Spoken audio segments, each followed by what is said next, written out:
2 weeks ago, we were with him, sitting with Job in the town dump. We were sitting on an ash heap with him as he lamented his loss.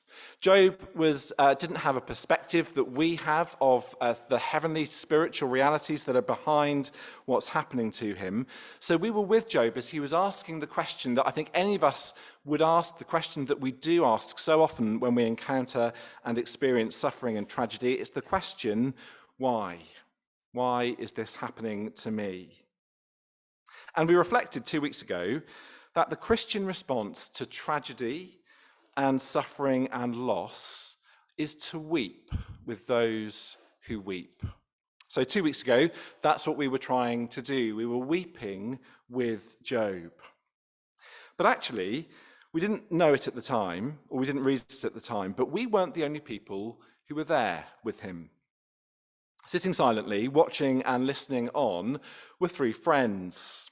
And having heard Job's lament in chapter 3, those friends, sometimes called his comforters because they seek to bring comfort, begin to speak. And most of the rest of the book from this point on is a record of their conversations, their dialogue, as they seek to explain to Job why what's happened to him has happened.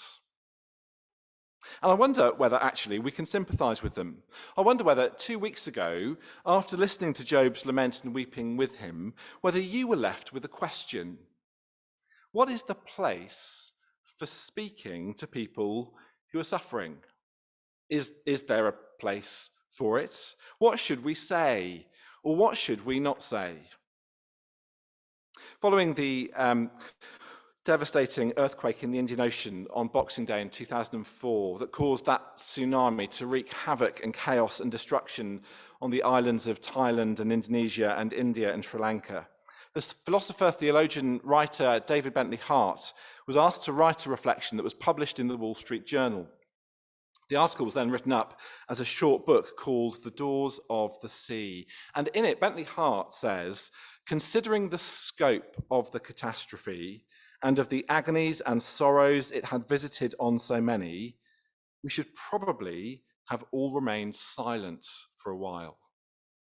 There are moments, simply said, when we probably ought not to speak. But we must speak. Perhaps you know what that feels like. Perhaps you've seen loved ones experiencing awful pain and suffering and loss, and you want to say something. You want to give people some hope, some comfort, something that will honor the Lord and will provide some comfort and reassurance. But what? What do you say when words seem inadequate? I think Christians ought to be people who speak like that to each other, who ought to, as one writer put it, help each other put our hands into the hand of God, even in the darkness. But how? How do we do that?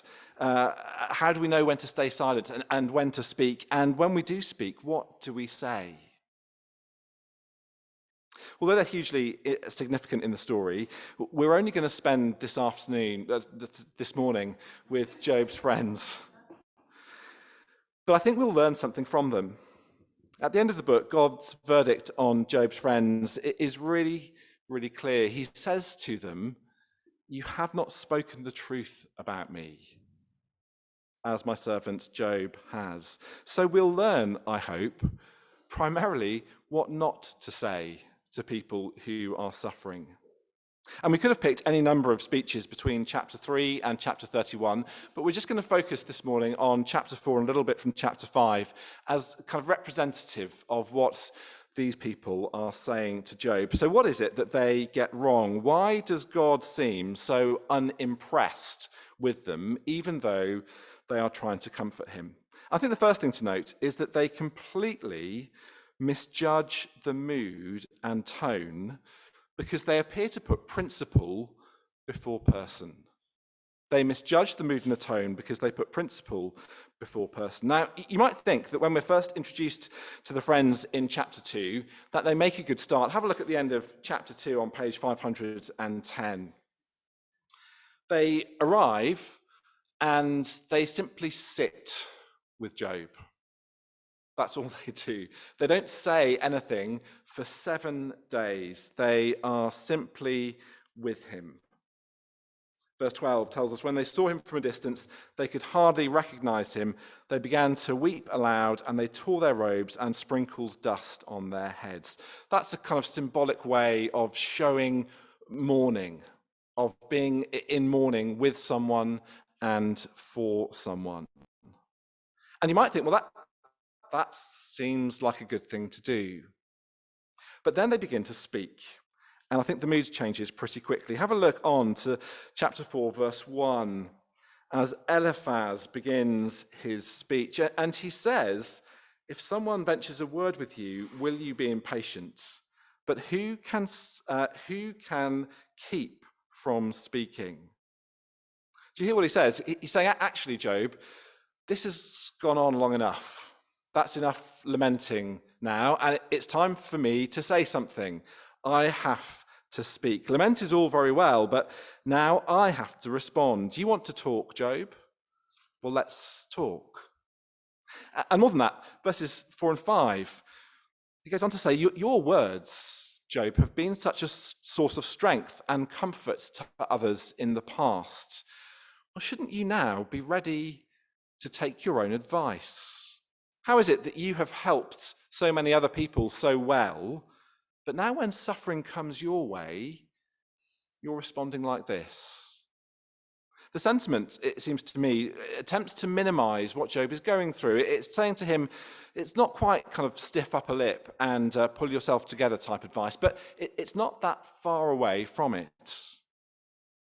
And then look on to the end of chapter 5, over the page on page 512.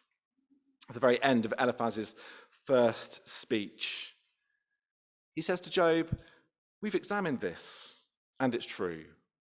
So hear it and apply it to yourself. There you are, Job. You've got your answer. I've said enough. That's it. That's all you need to know. So we're done, right? There's so little sympathy on display from Job's friends in their words, and a complete lack of compassion. So it's no wonder that a little later on, he will call them his miserable comforters. You see, they have plenty of views on Job's situation, but little actual compassion for him. And it makes you wonder, do they really know what this is like for Job? Are they speaking from experience, or simply that they're speaking from what they think the world ought to be like and their own views on life and God and everything else? You must know that story of the person walking along a street who falls into a hole. It's not a real story, it's not a true story. Person who's walking along a street and he falls down into a hole. And a doctor is walking past, and the guy who's in the hole shouts up to the doctor, hey, can you help me? So the doctor writes out a prescription and throws it down into the hole and walks on. Then a priest is walking past, and the guy shouts out, hey, can you help me? And the priest writes out a prayer and throws it down into the hole and walks past. Then a friend walks past, and the guy shouts out, hey, can you help me? And the friend jumps down into the hole. And the guy says to him, what are you doing? Now we're both stuck down here in the hole. And the friend says, yeah, but I've been down here before, and I know the way out. You see, Job is in a hole, but all his friends do is throw down notes to him. Their thoughts and their theories about his situation, about who God is. And in honesty, some of those thoughts and theories are pretty good. But how do they actually help Job? Where's their compassion for him and their kindness? Now, I think we can spot this kind of response fairly easily when we see it on a kind of macro level. When in response to an awful tragedy, a Christian from whatever particular denomination will say something like, this is a sign of God's judgment happening. This is a sign of God's judgment on a particular sin. I think when we see that kind of response, as it were, writ large, we kind of go, that doesn't feel quite right to us. There's something missing there. But I think it's much harder to spot when it's in us. I think it's much harder to spot when we're kind of displaying that similar sort of mindset. I don't think we'd ever be so crass as to speak to people like Job's friends do. I don't know, maybe you would, but I don't think you would. But if we're honest, do we ever catch ourselves thinking about someone who's going through a really hard time? You've been wallowing for long enough. Now it's time to kind of get with the program again. Is it really as bad as all that for you? Aren't you making a bit of a mountain out of a molehill? Or even, don't you know the gospel? Haven't you heard the gospel? Don't you know the promises of the gospel? Why don't you seem to get it? Or why don't you seem to really believe it? You see, whatever we might want to say to people, whatever we do say to people, it can't begin there and from that particular posture and mindset. Job's friends, right as their answers might be, seem to lack all compassion and sympathy. But of course, your tone depends very much on the way that you see the world, or on your assumptions about who God is and what he's like. Which is why the second thing to see about these friends is that they've actually got a flawed framework. But before we stick the boot into them too quickly and pull apart everything that they're saying, we must acknowledge that there is so much that's right in their view of the world and their view of who God is. Flick over the page again to chapter 5, and Eliphaz is still speaking at this point. It's still his first speech. And he says in verse 17, about halfway down page 512, "Blessed is the man whom God corrects, so do not despise the discipline of the Almighty.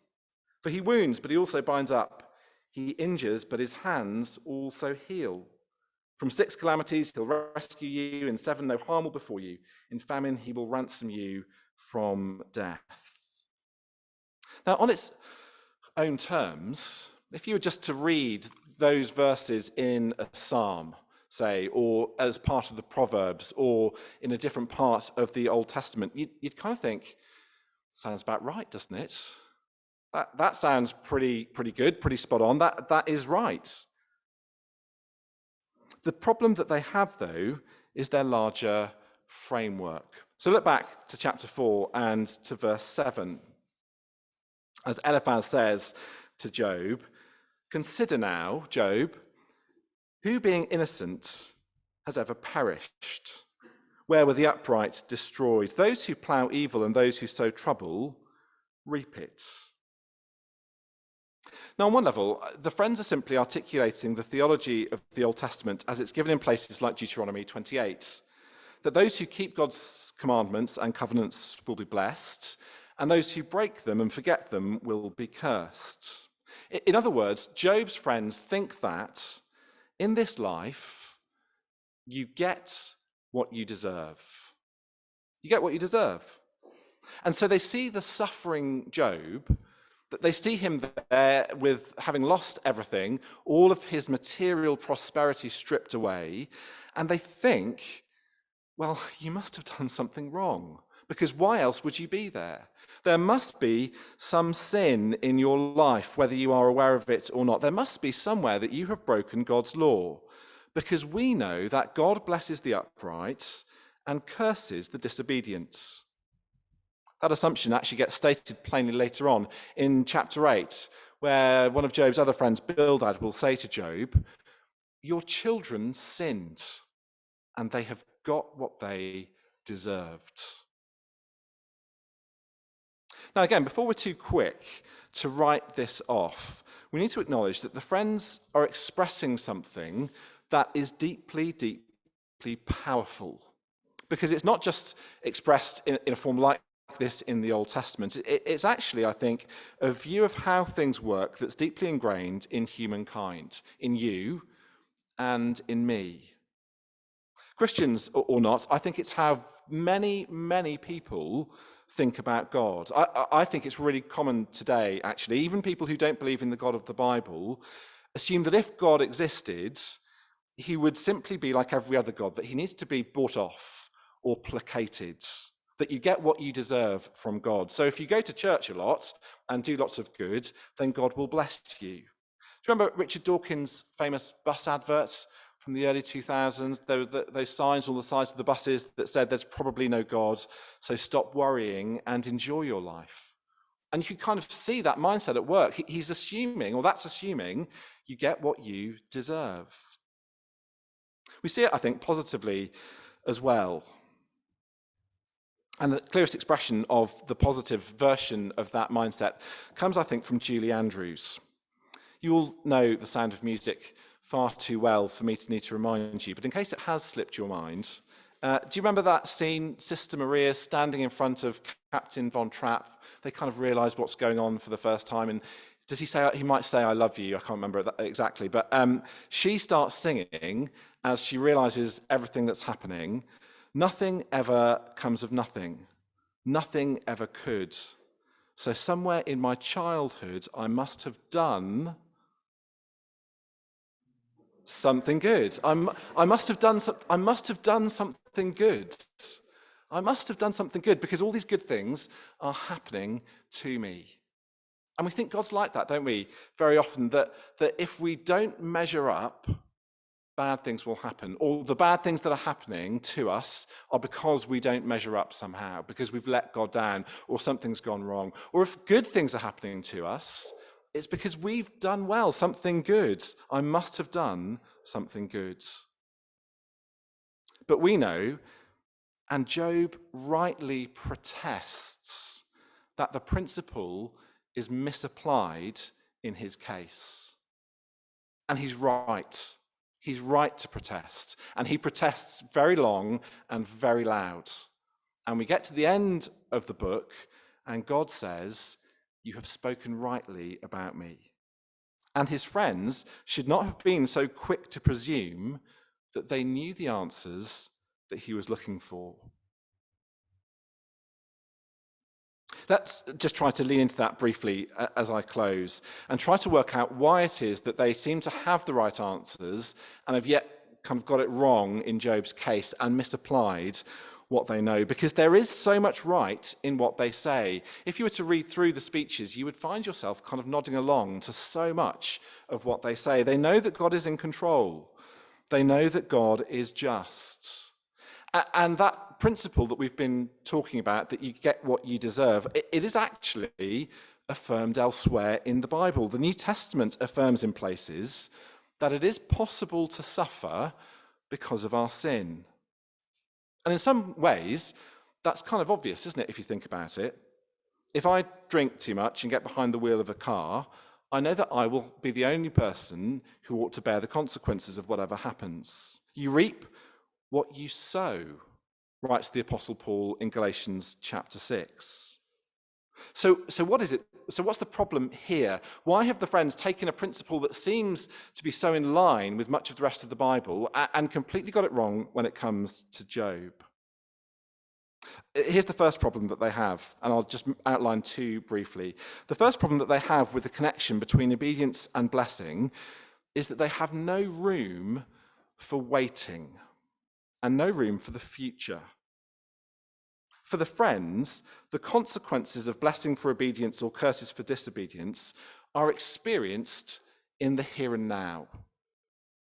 Yet the scriptures point us towards a future hope, towards the new creation when all wrongs will be made right, as the time when we will reap the harvest that we have sown. Which means, I think, that it is generally true and right to say that obeying God will bring blessings. That's got to be right, hasn't it? That has to be true, that if we want to live life in relationship with God and know life work as it's supposed to work, we need to obey God. We need to love him and believe the gospel and serve him. In general, if we seek to obey God in the various areas of our life, it will go better for us than if we don't. So think about that as it might apply to, say, your work. If we seek to obey God in our work, if we seek to work hard with honesty and diligence, it will go better for us than if we don't do those things. But it might not. it might not. And we can't draw that conclusion in each and every case. There might be some of us for whom being honest at work about everything will actually cause us some trouble and some difficulty. We can't draw that conclusion in each and every case.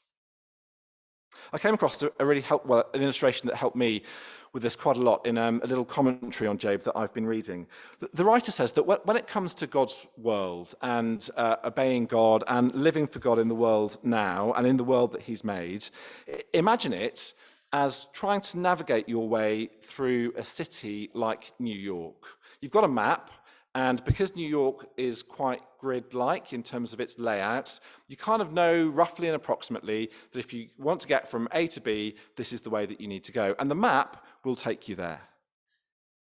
But imagine the same city after an earthquake. It might be that you look at your map and think, I need to get from A to B, and this is the route that I need to take.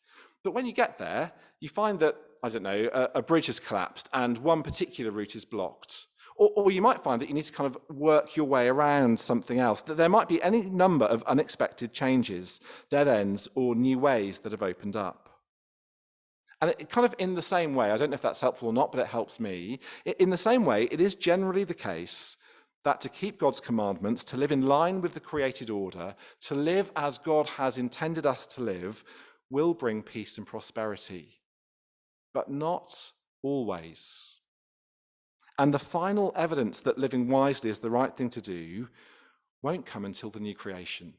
Won't come until God puts all things right.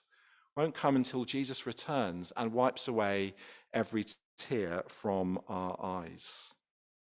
You see, the Friends have a God who is a slot machine. You put the right credit in and the good stuff comes out. But God's not like that. And the world isn't like that. They don't have room for waiting.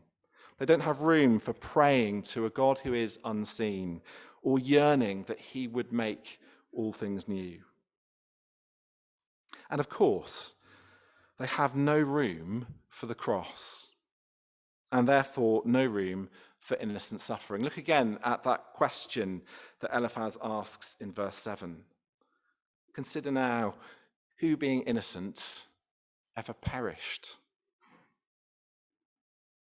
And of course, the answer that the scriptures give to that question is a great big cross. It's only at Calvary that we see that question truly answered, where the innocent one, perishes in place of the guilty. Where the innocent one suffered that the gates of heaven might be thrown open. Where the innocent one suffers so that all suffering might one day finally completely be done away with. Let's try to tie some of this together then as I close. I guess on one level, there is simply a deep mystery about suffering and evil and injustice in the world. And I think Job's story is something of a rebuke to those of us who just want easy answers. The honest answer, when someone asks you, when someone says to you, why has God allowed this awful thing to have happened, to have taken place to this person that I love? The only honest answer that we can give is, I don't know. I don't know. But I do know that the God who can answer that question can be trusted. He can be trusted with my pain and confusion and doubt. He can be trusted with my honest, searching questions and anger and outrage. Because he has suffered. He knows what suffering is. And he has suffered so that one day he will bring it all to an end. So when we seek to be good friends, let's make sure that we point people towards him and towards that hope. As we walk alongside suffering friends and family, and as we speak to them, let's keep coming back to the cross. Even if we can't make sense initially of what might be happening in our lives and the lives of those we love, we see at Calvary the God who can make sense of it and will. Let's take a moment of quiet as we reflect a little further, and then I will close us in prayer.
Heavenly Father, thank you that you aren't distant from us.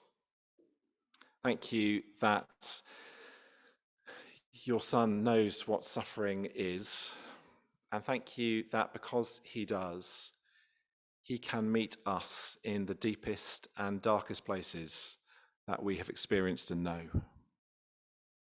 We pray that we would be people who don't only seek answers, but seek you, especially in those times when all around we can only see darkness and despair. We pray that we would know the light and the presence of your Son. In his name, amen.